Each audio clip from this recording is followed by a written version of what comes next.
Nous sommes mercredi diaspora. La problématique est simple ce matin. Nous allons interroger les relations que l'État a avec sa diaspora, les relations que l'État du Cameroun entretient justement avec sa diaspora. Beaucoup pensent que ces relations, depuis quelques années, sont de plus en plus conflictuelles. Et si c'est le cas, on essaiera de comprendre pourquoi et probablement également proposer quelques esquisses de solutions. Alain Douk, avez-vous l'impression que les relations entre l'État du Cameroun et sa diaspora sont au beau fixe? Oh là là, je pense qu'on ne peut pas dire ça dans le cas du Cameroun. S'il y a des efforts, là, chacun à sa guise pourra apprécier comme il entend ce qu'on veut bien comprendre par effort pour harmoniser les rapports entre l'État du Cameroun et sa diaspora. On devra reconnaître qu'il y a énormément de manquements.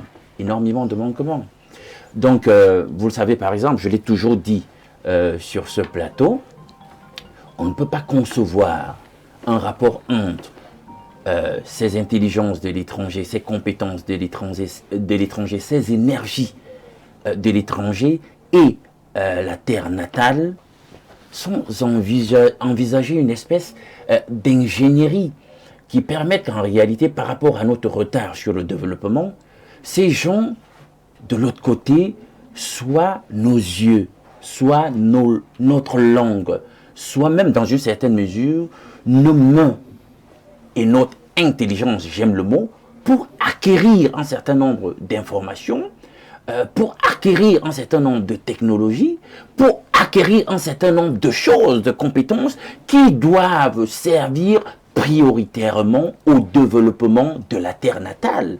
Mais pour ce faire, il faut que les rapports entre les deux entités soient harmonieuses. Le sont-elles?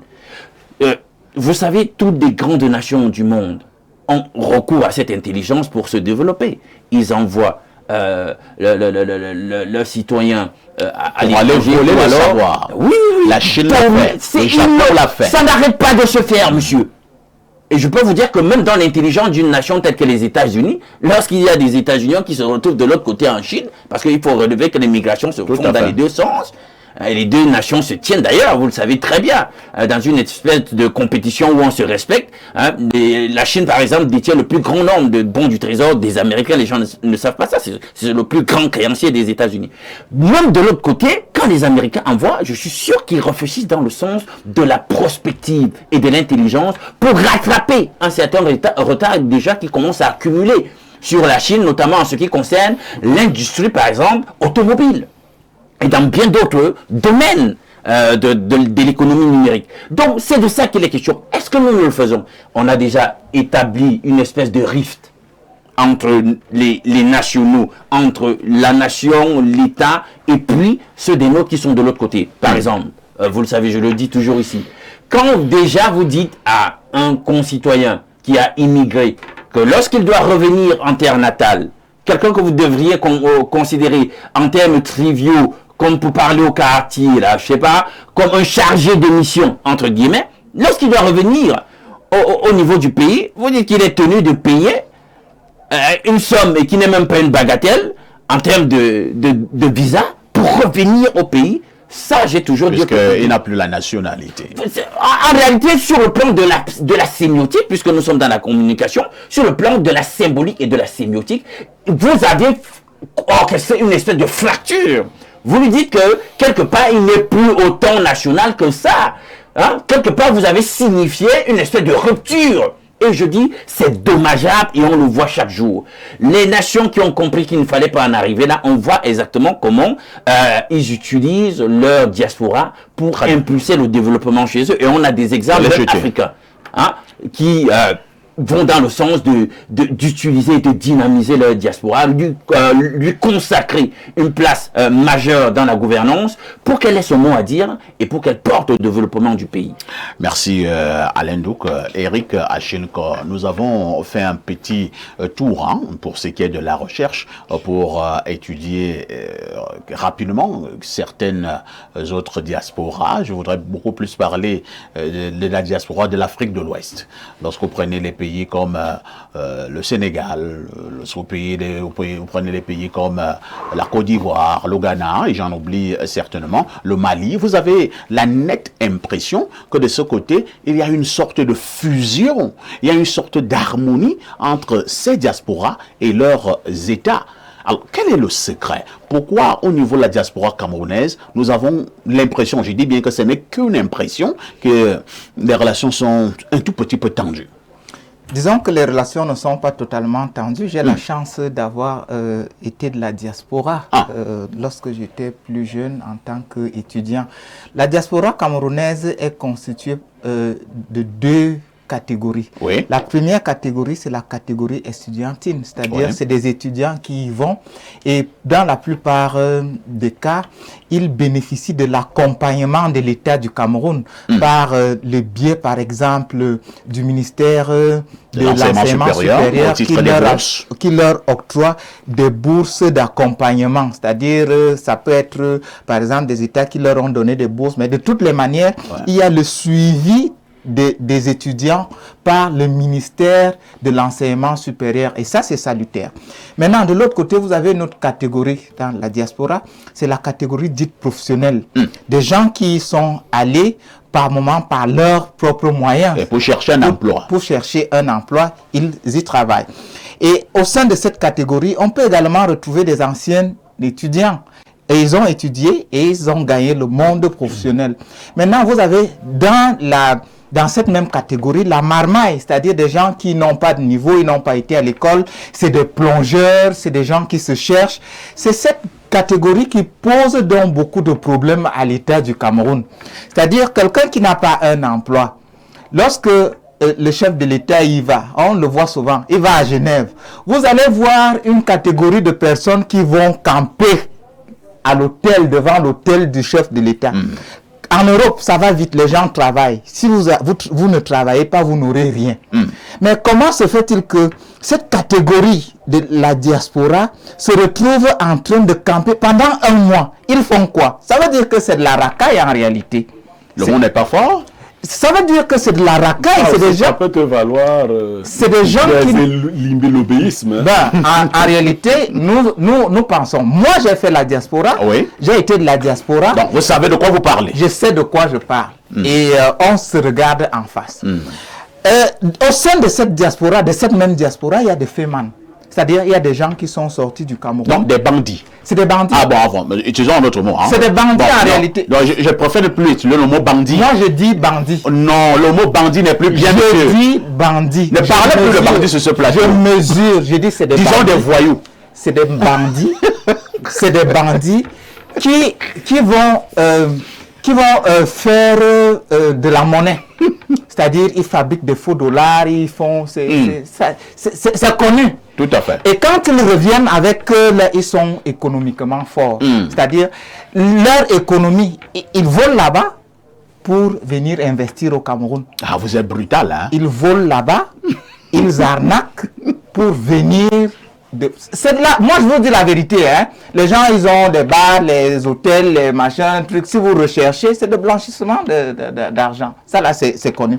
Donc, c'est cette catégorie de la diaspora, des membres de la diaspora qui sont en conflit. Vous avez catégorisé la diaspora. Elle est catégorisée. Vous avez dit, il y a une première catégorie, ce sont des jeunes qui sont allés pour poursuivre leurs études, les étudiants.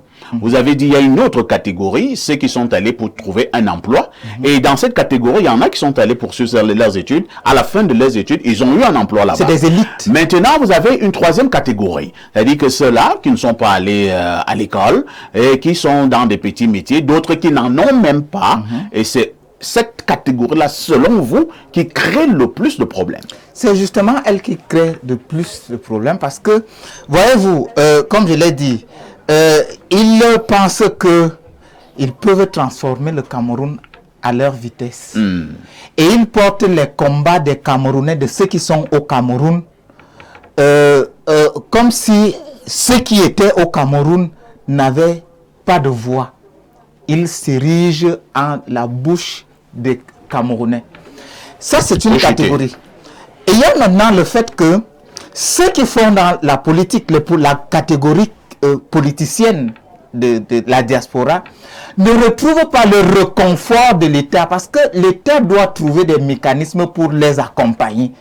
Et depuis toujours, à une certaine époque, pour faire un passeport, quand on était vous êtes de la diaspora, pour faire un passeport, il fallait rentrer dans votre pays, c'était suffisamment compliqué, mais aujourd'hui l'État fait des efforts. Mais sauf que lorsque vous prenez par exemple, même je prends un parti politique, le RDPC, il y a les gars de la diaspora qui font la force du RDPC dans la diaspora, mais quelle est par exemple leur place au sein de ces instances politiques au Cameroun?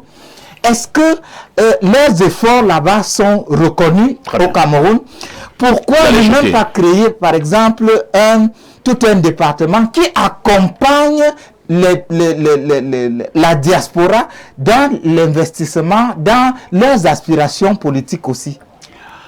Pierre Blériot-Niemek, lorsque nous parlons de ces relations entre l'État du Cameroun et sa diaspora, n'avez-vous pas l'impression que chaque parti devrait honnêtement, souligner honnêtement, jouer sa partition? Alors, l'État du Cameroun a mal en sa diaspora. Il y a des relations conflictuelles qui ont été entretenues. Des quiproquos, des malentendus doublement entendus. Les gens n'ont pas parlé avec une certaine franchise. Il faut dire que la loi qui interdit la double nationalité avait été prise dans un contexte particulier. Tout à fait. Aujourd'hui, le contexte a changé. La loi est demeurée. Mais d'autres éléments nouveaux se sont aussi introduits. On a aujourd'hui, comme on le disait, parlant d'autres sujets, une forme de diaspora qui se radicalise, qui donne l'impression qu'elle veut jeter dans la violence. Et j'ai le sentiment donc que cette forme de diaspora ne facilite pas l'émergence de nouveaux rapports entre l'État et la diaspora. En tout état de cause, la diaspora est constituée des enfants du Cameroun, qui doivent avoir tous vocation à venir dans leur pays ou à revenir. On n'est jamais mieux logé que chez soi-même. Il faudrait donc redéfinir un cadre de concertation avec la diaspora. Je ne veux pas parler des gens qui sont allés en Europe et qui n'ont pas la possibilité de se manifester. Parce que ça aussi, c'est autre chose. Il y a des gens en Europe qui ne peuvent pas apparaître en journée. Comment ça? Oui, si vous êtes au noir, ce sont des sorciers? Oui, bien sûr. Si vous êtes dans une situation difficile, vous devez vivre au noir, au cachot. C'est difficile d'entretenir des relations avec vous dans ce sens. C'est pour cela que moi, je ne suis pas d'accord avec une certaine forme d'immigration clandestine. Il ne faut pas seulement partir pour partir. Vous n'êtes pas attendu souvent là où vous partez. Du côté de l'État du Cameroun, arrêtez de regarder vos enfants comme des adversaires. Surtout du point de vue des calculs politiciens. Non. Vous finirez par lâcher le pouvoir que vous avez. Créer des conditions qui fassent en sorte que cette diaspora se sente à l'aise. Vous savez, quand on a eu plusieurs dénonciations ici, où des membres de la diaspora voulant investir au pays ont été obligés de s'appuyer sur des membres de famille parce qu'ils avaient... Et finalement, ils ont été roulés. Voilà. Vous n'avez par exemple pas de carte nationale camerounaise parce que vous êtes déjà qui américain, qui espagnol, ainsi de suite. Et nos frères camerounais, sachant cela, leur font ça dur quelquefois. Nous sommes l'un des derniers pays à maintenir une loi obsolète. Le monde doit se transformer en un véritable lieu de circulation. Si nos frères ne sont pas attendus là où ils vont, on ne peut pas en revanche leur fermer les portes de là où ils viennent. Mais on ne ferme jamais les portes à leur argent, ce qui est quand même terrible. C'est-à-dire que tout le monde vous dira le même discours, qu'ils envoient, qu'ils viennent investir. Mais ils viennent avec quelle garantie? Donc, il faudrait que ces relations se pacifient. de toutes les façons. Il faudrait donc que ces relations se pacifient de toutes les façons. Alain Douc, cette diaspora, de temps en temps, estime effectivement qu'il n'y a pas un certain nombre de facilités. Blériot en parlait déjà tout à l'heure par rapport à certains blocages. On parle de cette éternelle affaire de double nationalité. Maintenant, est-ce que cette diaspora fait montre également du même dynamisme lorsque nous prenons, je parlais tout à l'heure des pays de l'Afrique de l'Ouest, est-ce que notre diaspora fait montre du même dynamisme que les autres? Vous savez, vraiment, en matière de dynamisme, le peuple camerounais est dynamique. Je n'ai même pas besoin de parler de sa diaspora. Je le vois tous les jours ici au quotidien. Je vois les bravades qu'ils s'imposent, parfois même pour immigrer, dans des conditions les plus austères. Ils y parviennent parfois. Et là-bas, de l'autre côté, ils arrivent à s'imposer. S'imposer intellectuellement, s'imposer dans la créativité, s'imposer même physiquement, s'imposer dans des petites activités industrieuses. Je dis c'est un grand peuple. Quand je vois son énergie, son dynamisme, notre peuple n'a absolument rien à envier à un quelconque peuple. C'est-à-dire que ceux de l'Afrique de l'Ouest qu'on aime souvent citer, oui, le Nigeria, le Ghana, le Ghana, non. Si c'est l'énergie, si c'est l'intelligence, nous avons ce qu'il faut.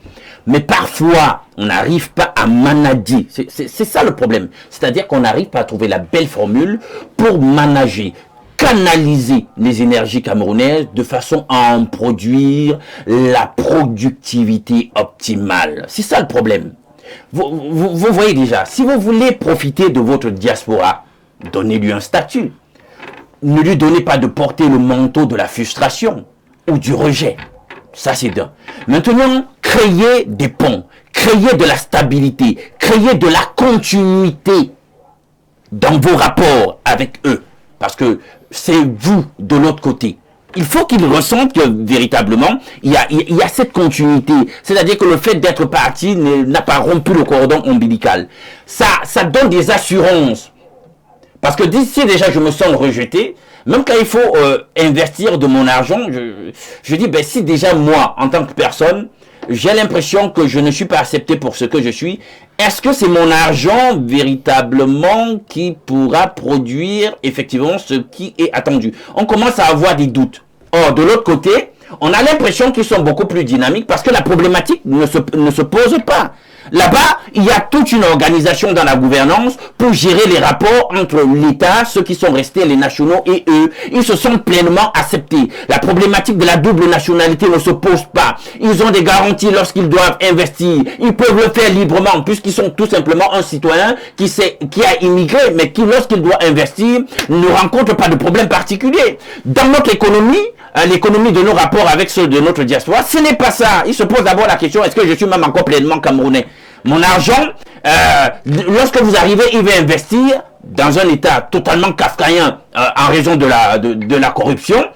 Il ne se retrouve même pas. Il pense vouloir amener sa pierre à l'édification de l'édifice national et se rend compte que ici on veut tel pot de vin, ici on demande si, on crée des goulots, on crée des pesanteurs. Au point où parfois certains viennent, ils étaient motivés, ils sont découragés. Ils rentrent totalement essorés et ils ont une mauvaise expérience de leur rapport avec le pays. Quand ils sortent, ils disent restez même avec votre histoire là et tout. Très bien. Je pense que je vais m'en tenir à la nationalité que j'ai de l'autre côté. Merci. Et ça crée des frustrations et lorsqu'ils sont de l'autre côté, le ton change. Et parfois, on commence à devenir un tout petit peu amer de tout ce qu'on a vécu et on ne voit que le mauvais côté des choses par rapport au pays. Merci à Alain Douc.